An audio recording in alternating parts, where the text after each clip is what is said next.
to the virtual OPC meeting for November.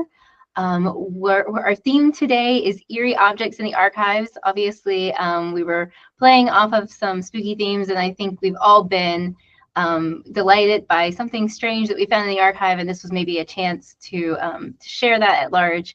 And so we have two speakers today that are going to share their stories. Keep questions in the chat or hold them till the end so that we can let our speaker, move through their presentation, and then hopefully we'll have a good 20 minutes at the end. I don't anticipate any lack of time for questions, so I'm hoping that we'll get a good conversation going. And if anyone else is spurred to tell a story, of course, if we have time, I'd love to hear that. With that, I will introduce Kristen Muenz. Kristen Muenz is the inaugural archivist at the Wexner Center for the Arts here at Ohio State University, the multidisciplinary art center at the a solo arranger. Their professional interest focuses on access and radical welcome into the archives. So Kristen, if you want to start from there. Absolutely, yeah. So as Ebright was saying, I am the solo archivist at the Wexner Center for the Arts. And when the call went out for these presentations, I thought immediately of one particular item in our collections here. It's a little unusual to have something for this at an institutional archive. So I approached it via the angle of one of my personal favorite horror movies, the original The Ring movie, the one in Japanese from 1998. So we will be looking at that movie as a bit of a framework to help you as you potentially find things in your collections that kind of frighten you a little bit and have to figure out how to proceed through that on your own. So as we start off here, I wanted a quick note as we begin because this is a very lighthearted presentation, but we are next to stuff that could potentially be much more serious when we're talking about things like finding sort of human traces in collections. So I just wanted to quickly differentiate that for us, that I am talking about finding a random piece of hair. This is if you are in a situation where you have something like human remains, like a body or part of a body, especially if it was something that was taken from indigenous graves. There's the Native American Graves Protection and Repatriation Act, NAGPRA. The Society of American Archivists has the Protocol for Native American Archival Materials available.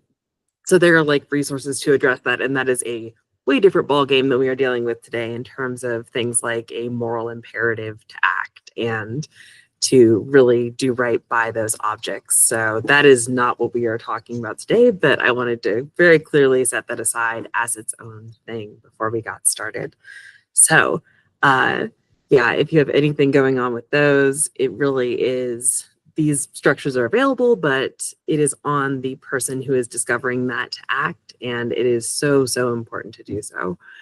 So with that settled, I will start us at the beginning of things, both with The Ring and with our particular story here at the Wex. So what you see on the left here is exactly what I found in our collections circa 2022. I was going through processing a bunch of folders of past exhibitions, and sure enough, the next stack that I had there had a piece of human hair sticking out of it.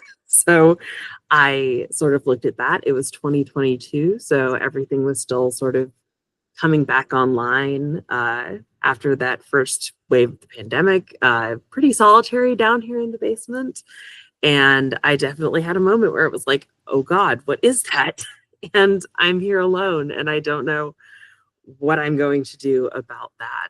So to give you a little bit of a better look at the object, this is what it wound up being. We have a series of 3 postcards taped together, a couple of them handwritten, and there you are, 2 locks of human hair taped to those postcards that were trailing out of the folder. So that was sort of the setup. I definitely texted that to 3 different people I know immediately, just to be like, shoot, this has just happened, and if I die, you know why that is now in the next weekish. So naturally stemming from that discovery, we have the next step of things. Sidebar, making this presentation, I found out that part of the reason I love The Rings movie is because it is very archival. So, but yes, that leads us to step 2 in the movie and in my journey with this object, which is just research, following up on that discovery. So figuring out, yeah, this thing freaked me out. Where did it come from? How did it get to be in our collections? And ideally, why was it put into our collections? And then what do other collections do with similar objects? So as it turns out, I have a little bit of experience with encountering hair in collections previously, although never in a collection that I was personally managing. So pictured to the left here, we have a very small lock of Beethoven's hair held by the Library of Congress. That I have not seen personally, but it sort of reflects the wider pattern of collecting hair, which is definitely not unknown to the Library of Congress. They have quite a few famous, even just famous composers' hair in their collections. And of course, that was a custom for a long time for mourning for, say, Victorian England. Taking locks of hair was relatively common. The one to the right I actually have seen. That is Sylvia Plath's hair as it was cut off by her mother, I believe at about age 12. And that is just over in the Lilly Library at Indiana University. Very, very unsettling to look at in person for sure, because it is just, you see the little ribbon that was used to like tie the hair decoratively, but then the part that was right where it was cut off, and it is just very unsettling to look at something that is so intimately connected to a person, I think, and have that person be so absent from it. So what did research turn up for our little piece of hair? As an institutional archive, people think that we have a lot of just everything on our history here at the WEX as a multidisciplinary art center. But documentation actually gets pretty sparse for the early days here. So thankfully, in this case, this particular unique piece of documentation had a couple of pieces of documentation around it, just a few folders, enough to tie it to a 1994 show that was titled Fever. And there are a few installation images there from that show that actually it was this lovely sort of unsettling show as a whole. So it's kind of wonderful that this particular object is one of the handful of things that we have from that show still in our papers here. So the postcard itself, thankfully, was signed with the artist's full name, one Karen Dolmanis. There we go. Takes a minute. And I was able to confirm in the other surviving documentation that that was an artist who appeared in this show. It actually is still enough detective work that I had to piece together what piece was Karen's, and I believe we found it here. It was this lovely, very expansive site piece that Karen assembled just on site in the space that we have here at the WEX, which is very like typical WEX for us. We love doing and have always loved doing these big site install pieces and working immediately with the artist to make that happen. So yeah, it was a really cool piece by the looks of it. So the other big thing I found, this is from Karen's webpage, is that this looks like a photo that was probably taken comparing against a current bio photo, maybe like 20, 25-ish years ago. So in this photo, Karen is blonde. So I am led to believe that those are probably strands of Karen's hair that she sent attached to that thank you. So our next step is the ramifications of that research, obviously taking things in a very sinister direction for the ring, but using it as a framework to approach our issue here, deciding what needs to be done with the object now that you've uncovered the context around it. grappling with, as we touched on briefly at the beginning, if it is appropriate for your institution to continue to hold that object, whether there might be legal questions around it, if the origin of it getting to your collections was less than certain, and if there are ethical questions as to whether that should continue to be in your collections. Does the object have unique storage needs or conservation issues that would make it difficult to steward or that need to be addressed in some way? So thankfully, in our case for this object, things were pretty straightforward. If you actually read the notes that Karen left on these postcards, they were very sweet. It looks like she was just super grateful to our team here for helping and supporting her throughout the process of creating this piece for our hospitality back in 1994 when she would have been on site and working on the piece. And things are pretty explicitly laid out in that object itself that this is a gesture of gratitude. I noted there that it is not material for an exhibition because that is one of the fun quirks of being a multidisciplinary art center, is that it is far from unheard of for us to have things like human hair as material for an exhibition. So setting it aside as, no, this was an intentional gesture by this artist rather than this was leftover material that maybe was supposed to have been disposed of back when the exhibition was taken down. We have a couple of cases where things like that were supposed to happen and did not. So thankfully, this is not one of those cases.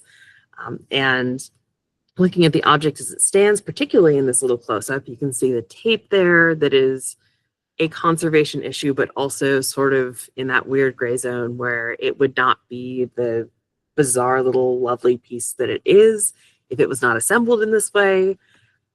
Probably would be pretty extensive work to get it dismantled and then like reassembled in a conservation friendly way. And all of it is sort of a moot point for discussion just because that is not something that is a big priority for our institution budget wise. I am a solo archivist here and we have just our budget really to take care of the most pressing collection needs. So all things considered, for all that this is a couple of postcards taped together with some hair, it's in pretty great shape. So we felt comfortable just leaving it where it lies there. And then, of course, the next step being action. What are you going to do about what you have found out and what you've thought through as potential issues resulting from what you found? So if you're storing it, in our case, again, handling it as appropriate and as your collection's budget allows. If you're looking into something like transferring ownership, if it had been a case where an artist used this hair in the installation and we had leftovers and we were supposed to get rid of them and didn't, I would just have to have an awkward conversation with that artist or their gallery now to say, hey, we found these. Someone like 30 years ago at this point, did not do their job particularly well. And unfortunately, we still have these when we weren't supposed to. So what would you like us to do with them? Just not being afraid to have that conversation or start conversations there if you find that it is something that your collection should not have. And then if it turns out that it should just be disposed of, which, believe me, there's a lot of stuff that is not in this presentation that I've encountered over the course of things like office cleanouts, sort of those bigger institutional moves that are also like, in some way, we'll say traces of humans. Nail clippings in particular are my least favorite to find. But if you're disposing of it, just do it. That is easy. The key to all of these, of course, just being to document that you did do what you did so that the next person who comes along or anybody in other positions in the organization knows just what's up and what you found. So in our case, very straightforward. Added a quick note to that item record so that we would be able to honestly find it easily to be able to tell this story again, but also just with the results of that research summarized concisely and the object itself captured with a little more detail than we would in the rest of what is otherwise a very like folder level standard inventory.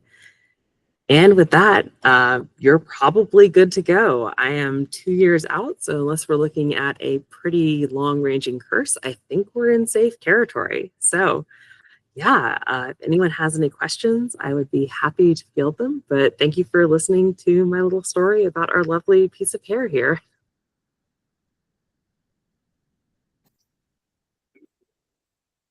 Great. Thank you so much, Kristen. What an interesting little presentation. I know that we have in the collection at Miami, we have a lock of President Lincoln's hair.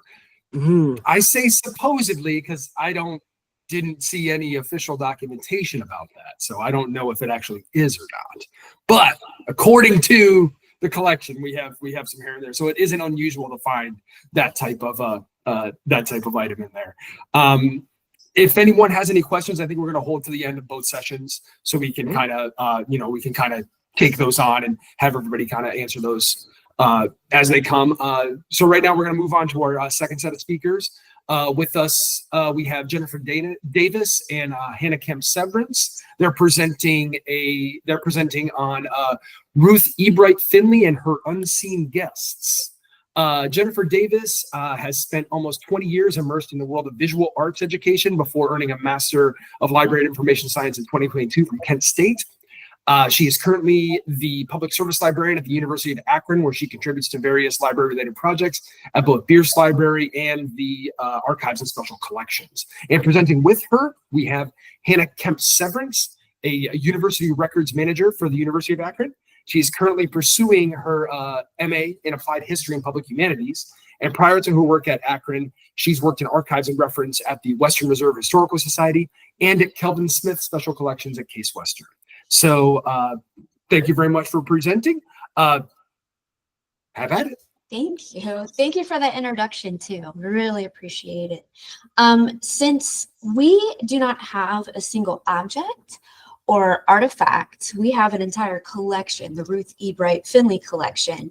Our plan today is to give I'm going to provide a bit of background about Ruth. I'll also describe why this collection is spooky, and then Hannah will discuss preservation issues, ethical concerns, and then at the end, we are open for any suggestions and feedback that you all may have. I am also new to Google Meets, so let me know if you can see my screen.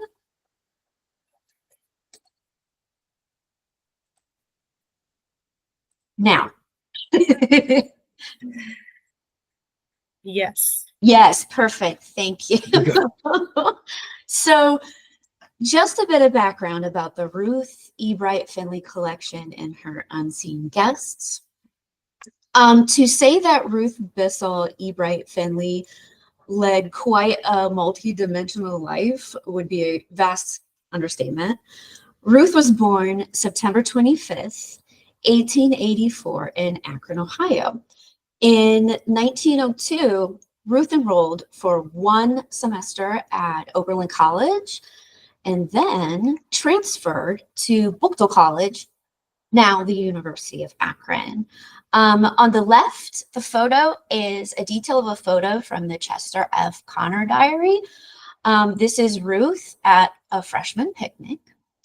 And the photo on the right is obviously the detail of a photo of Kappa Kappa Gamma sorority, 1905. Ruth is in the back row, second from the left. Now, even though Ruth transferred to what is now the University of Akron, then Buchtel College, she never completed her degree. She instead, after only 2 semesters, started her reporting career with the Akron Beacon Journal. Ruth then had and led a successful and very journalistic career. The image on the left in yellow, that is a page that is throughout her collection. It's a kind of a resume of sorts, but you can see that after she was a newspaper journalist for the Akron Beacon Journal, she went on to be an editor for the women's page at the Cleveland Press. It was while at the Cleveland Press that she met and married Emmett Finley, who was also an editor at the press. And then randomly, Ruth is also, she also secured her reputation as a recognized authority in the quilt world with the publication of Old Patchwork Quilts and the Women Who Made Them in 1929. She was not a quilter. She did not craft quilts, she designed them. And she designed many, many quilt patterns that are even utilized today. One quilt that was created with Ruth's design was called the Roosevelt Rose, because the quilt was given to First Lady Eleanor Roosevelt. So why is this collection spooky? What is so spooky about Ruth Ebright Finley? Ruth and her husband Emmett were fascinated with the paranormal, the occult, and with the psychic world. While both were playing with a Ouija board, Ruth discovered that she was a psychic, or as they called it, Ruth and Emmett called her a trance medium. She could communicate with the deceased. So with the use of the occult, with the Ouija board, and then later through automatic writings, and then they also crafted their own tools, like this conceiving station. Emmett was tasked with keeping notes as Ruth would communicate with the dead. And we do have all of Emmett's meticulous notes. There are copious amounts of notes. We also have the automatic writings, and we do have this tool in the collection. So while their public careers flourished, they did keep this facet of their life secret. And it was mostly because they really didn't want to jeopardize their standings as professional journalists, and they really didn't want to offend their family and friends. Ruth and Emmett co-authored a book. You can see the cover in the center there. Our Unseen Guest chronicles their introduction into the paranormal, and it just details their experiences with their unseen guest, their first unseen guest, Stephen. Our Unseen Guest was published in 1920 under the pseudonyms Darby and Joan. And this book is now considered a primary reference work in psychic literature. The Ruth Ebright Finley collection contains the complete draft of that book. At that time, they were calling it the Master Key. And documents within the collection indicate that this first draft is the only draft in existence. I included these two images that kind of sandwich that book cover. I really like the image on the left is included in the collection. It is Ruth and Emmett in the center. Ruth is looking at Emmett. And William, Ruth's nephew, and his wife, Margaret, they kind of bookend the couple. William and Margaret were the donors of the collection to the University of Akron. And I also included the document on the right because I love a good snarky moment. And if you look at the bottom, she had one fault apparently, and she was apparently not a great speller, but fortunately there are proofreaders. So now I'll turn it over to Hannah, who is going to discuss some preservation issues that we have currently and also ethical concerns. Okay, hi everybody. Jennifer, if you want to go ahead, there we go. So as we know, I'm going to talk a little bit about the preservation issues we've encountered with this collection. They're pretty minor, and we haven't really done processing on this collection. We kind of just rediscovered it when a researcher wanted to take a look. So that's kind of how this got going.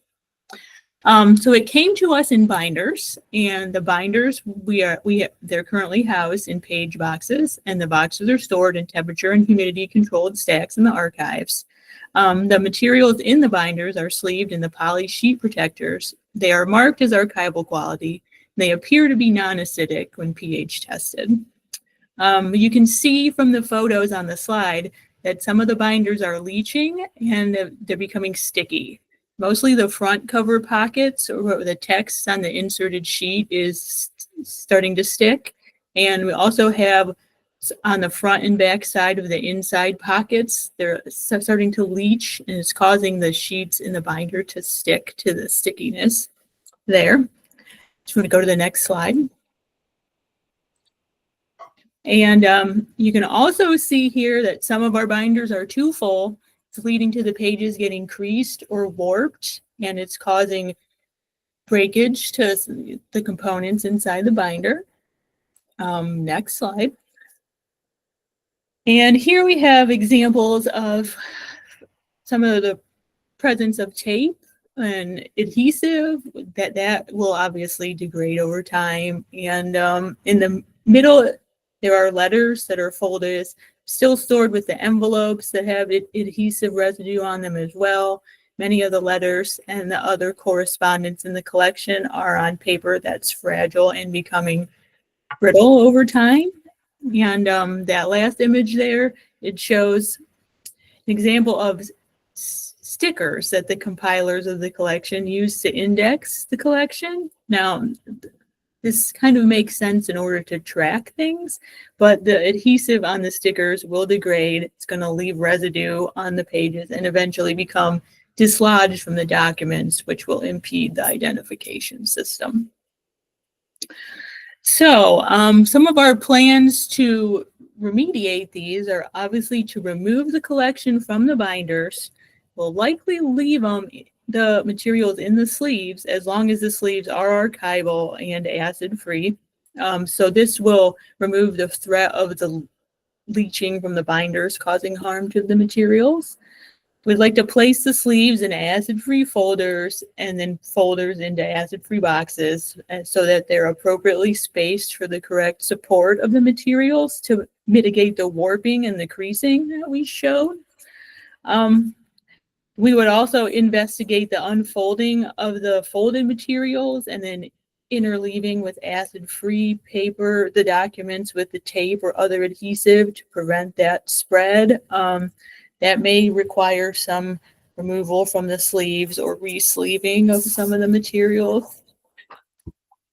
And we'll likely use pencil brackets to note the identification numbers from the stickers on the documents so that as those dislodge, we won't lose the identification that the collection has with it. But one of our questions, Jennifer, if you would go to the next slide, is how best to house this conceiving station. So it was tucked in a back pocket of one of the binders. So we removed it from there to avoid the leaching and folding damage to it. So right now we have it in an acid-free folder placed with the binders.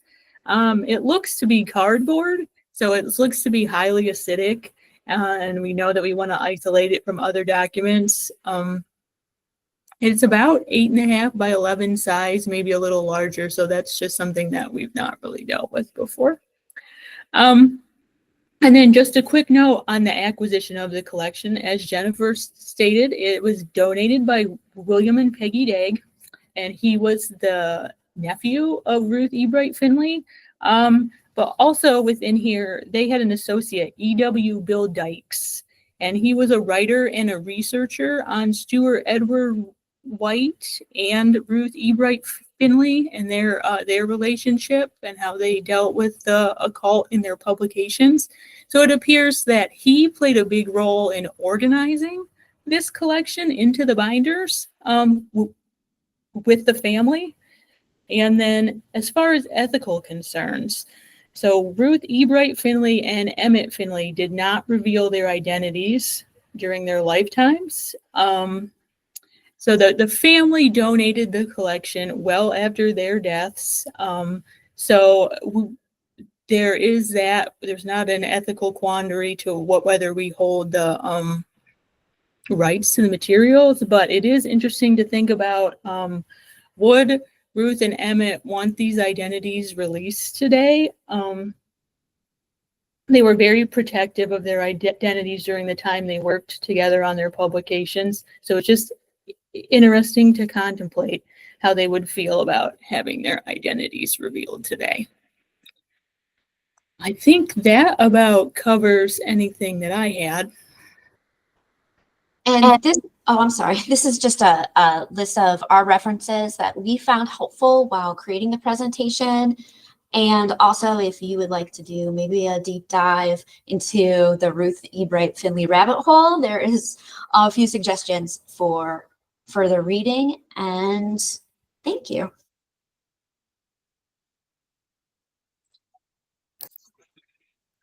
Thank you both again so much for presenting, and thanks again to Kristen as well for presenting. And we would like to, we have a good amount of time now. We'd like to open up the floor to questions. Anybody who has questions, comments, feel free to either pop those in the chat or just go ahead and unmute and start talking. Mhm.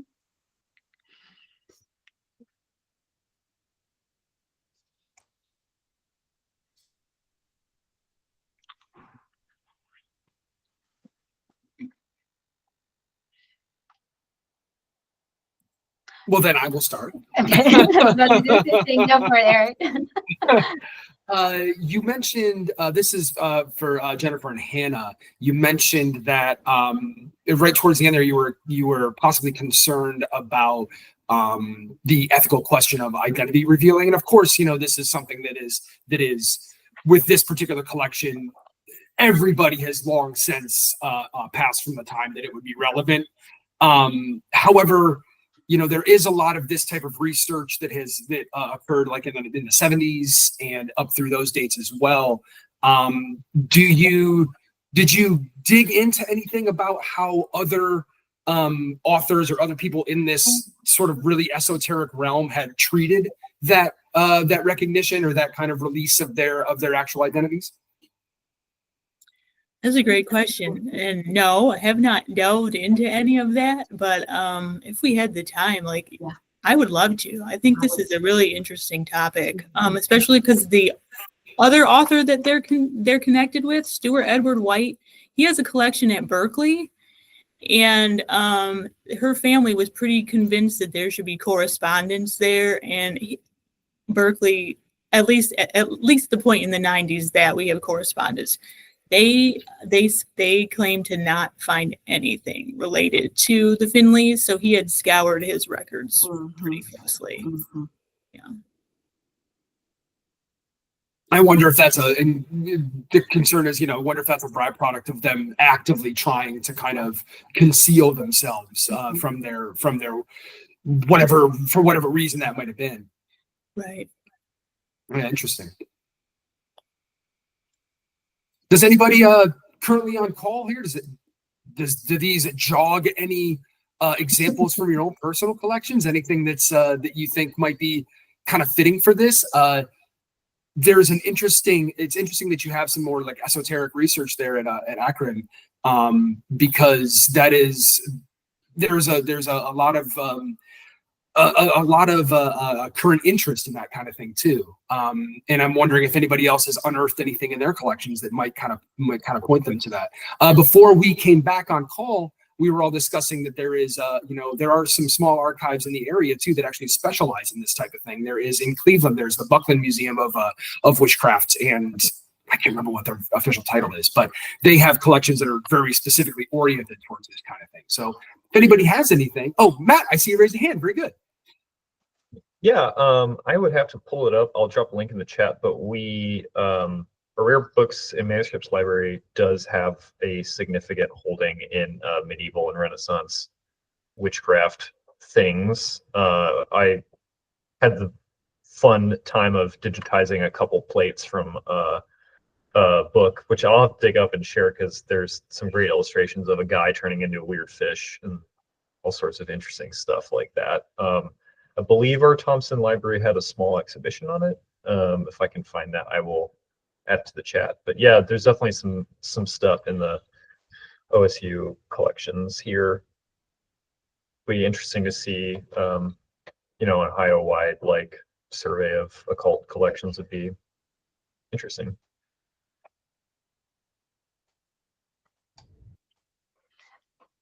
Kristen, my question is a little tangential to the topic, so I don't want to derail us too far, but you made a mention about had the hair been part of the exhibition, that you had to treat it differently. And I don't know anything about this. Can you say more about what your rules are, or like what the ethics are around like, oh, this is actually part of the artist's work, this is not part of our collection? Where's that distinction? Absolutely, yeah, because that is something that's also fascinating to me as someone who came to this work as an archivist and has really learned more and more about the art world as I've been here. So it really depends. Like that, it is a very funny line when something becomes art, because sometimes it is like the artist will order materials off of one of the last rounds. We got something off of like eBay, and just at what point does it stop being something you got off of eBay and start being art? And that is a really fascinating thing that I share an office with our registrars, and they deal with that sort of day in, day out. Probably the biggest area of concern from where I'm sitting has been really honoring what the agreement with the artist was at the time. I touched a little on like having this institutional archive. Very early days for the Wex was like very, very much building the plane as we're flying it. So a lot of things were decided verbally or in ways that we don't have access to anymore, really old emails that weren't saved. So reading that intention can be hard, but I know that even just in the time that I've been here, we've had artists bring in all kinds of unconventional materials, and generally they have very specific instructions for what is to be done with them after the exhibition. And even something as simple as disposal, for instance, just get rid of it, it usually has to be documented pretty carefully just to make sure that an easy example is like prints that we might have up here. If they decide we don't want those back, they need to be documented, like with photographic proof that they were destroyed and like recycled or what have you, which is another level beyond what I'm used to, which is just like a document that says we did destroy this. So yeah, that would be the area of concern for something like hair, is if it was part of the exhibition and obviously not part of the ultimate piece that was produced from it, but if the artist did have instructions somewhere in the mix that were like, hey, do or don't do this with this once the show is over, and did we align with that? Did we go against that? Always a question to keep in mind for us, for sure. Thank you. That was really fascinating. Let's read Ginny's, not directly related, but our office space. Oh, the haunted librarian. Is everybody looking at this blog? That's an interesting, something interesting for us. We often find ourselves at late nights in alone in large old buildings. I wonder if anybody has ever experienced anything like that. That's a very interesting little blog. That's kind of fun. Not really related to the preservation of such an encounter, but I mean, if anybody's got pictures, I'm sure we'd like to see them.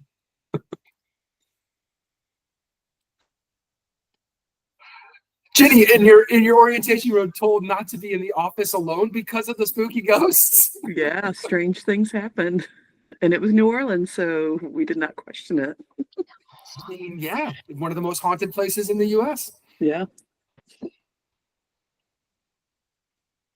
Ooh. Okay. Well, Marcella, go for it.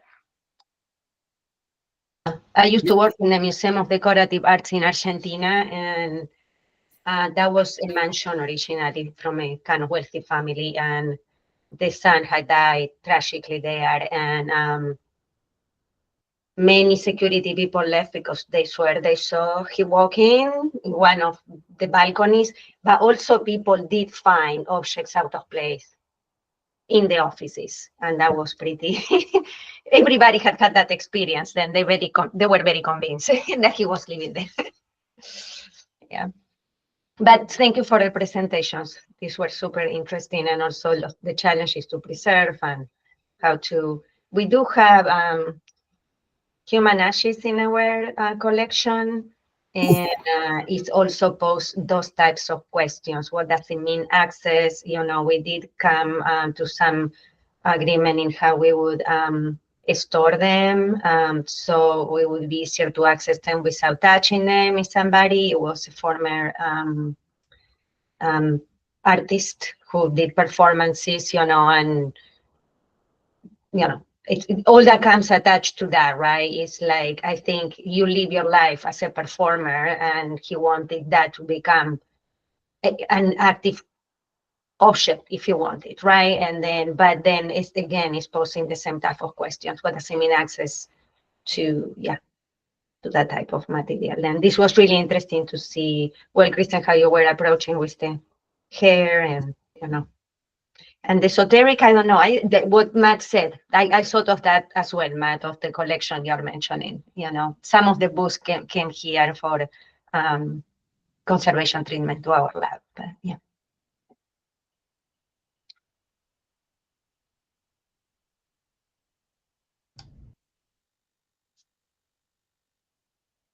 Well, I think if that is all for today, then we'll wrap up unless anyone has any last minute thoughts they want to share. We have some time. Thank you to our speakers. They made an incredible presentation today. This was a lot of fun for me. So hopefully that lifted everyone's spirits. I know I needed something. So some darkness surrounding, just like dive into it, right? Everybody have the best afternoon available to them. We'll see you in March.